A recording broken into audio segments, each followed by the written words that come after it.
사순절 일곱째 날 묵상. 오늘 묵상하실 성경은 마태복음 4장 1절서부터 11절까지입니다.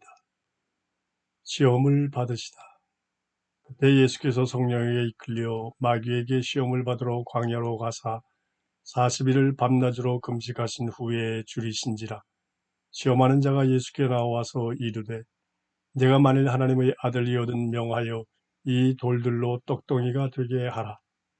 예수께서 대답하여 이르시되 기록되었으되 사람이 떡으로만 살 것이 아니요 하나님의 입으로부터 나오는 모든 말씀으로 살 것이라 하였느니라 하시니, 이에 마귀가 예수를 거룩한 성으로 데려다가 성전 꼭대기에 세우고 이르되 내가 만일 하나님의 아들이거든 뛰어내리라. 기록되었으되 그가 너를 위하여 그의 사자들을 명하시리니 그들이 손으로 너를 받들어 발이 돌에 부딪히지 않게 하리로다 하였느니라.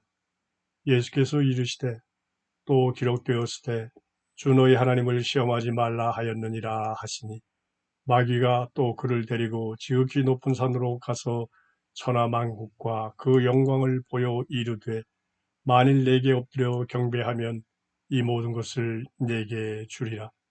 이에 예수께서 말씀하시되 사탄아 물러가라. 기록되었으되 주 너희 하나님께 경배하고 다만 그를 섬기라 하였느니라. 이에 마귀는 예수를 떠나고 천사들이 나와서 수종드니라.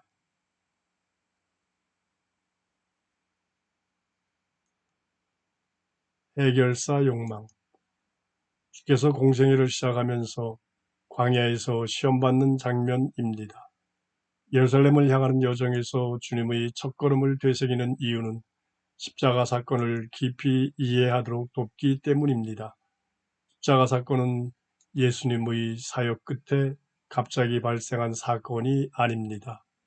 예수 그리스도를 통해 이루실 구원의 처음과 나중이 한결같으며 사탄의 유혹에 대답하는 예수님의 말씀 속에 이미 십자가의 길이 담겨 있음을 엿볼 수 있습니다.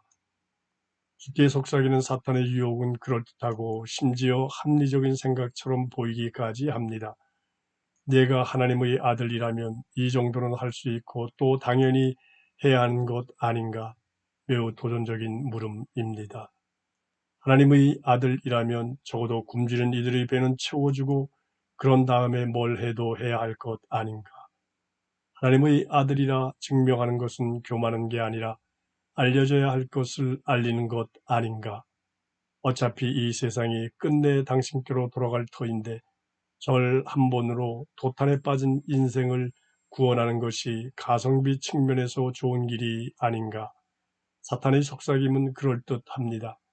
한마디로 해결되어야 할 문제들이 산적해 있고 당신은 구세주로 오셨으니 합리적인 해결사가 되시오라는 유혹입니다. 세 가지 유혹을 관통하는 것은 하나님의 아들이라면 해결사가 되라는 겁니다. 삶에는 풀어야 할 문제들이 산적해 있지요. 우리는 우리를 얽어맨 문제들을 속히 풀고 이왕이면 멋있게 해결하고 싶어 합니다. 영웅을 기다리며 우러러볼 준비도 되어 있습니다. 그런데 예수님은 이 모든 유혹을 단호하게 거절합니다. 주님의 선택은 하나님의 말씀을 삶으로 살아내는 길, 하나님을 섬기며 그분의 뜻을 여쭙고 그분이 기뻐하는 길을 걷는 것입니다. 광야에서 받는 유혹과 예수님의 답변은 일단락되지만 공생애를 통해 끊임없이 변주되어 등장합니다. 사탄이 그랬던 것처럼 예수님을 찾아온 이들 또한 주님이 해결사가 되어주길 청합니다. 주님은 한결같이 하나님의 뜻을 따르는 길을 일러주십니다.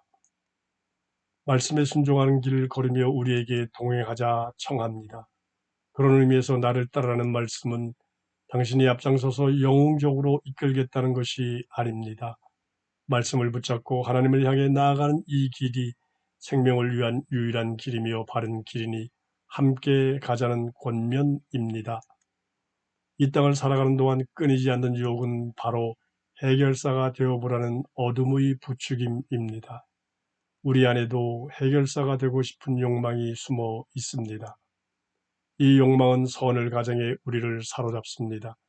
힘과 능력을 발휘해 자신에게 닥친 일이나 이웃의 어려움을 해결해야 하지 않냐며 속삭입니다. 넌 할 수 있다고, 너가 해야만 한다고 말합니다. 기도가 우선입니다. 주님의 말씀 앞에 머물며 우리를 둘러싼 문제를 진솔하게 내어드리는 것이 우선입니다. 말씀이 길을 열고 소망이 되는 것이 믿음입니다. 내가 나서서 해결하려는 것이 아니라 주님이 함께 해주시길 청할 때 문제는 더 이상 문제가 되지 않습니다. 주님의 은총을 누릴 새로운 기회가 되는 거지요.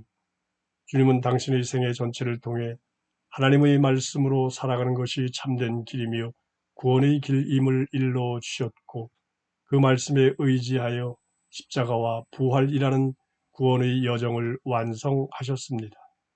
믿는 이들에게 주어진 길은 오롯이 말씀에 의지하는 길입니다.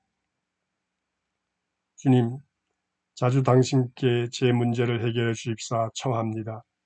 제 입술에서 나오는 기도가 하나님의 말씀을 의지하고 저 자신을 주님께 맡기며 주님의 은총을 구하는 간구가 되게 해 주십시오. 해결사가 되려다 유혹에 넘어지고 주님께 해결해 달라고 떼쓰다 당신을 원망하는 어리석음을 저지르지 않도록 오늘의 말씀을 기억하게 해 주십시오. 예수님 이름으로 기도합니다. 아멘.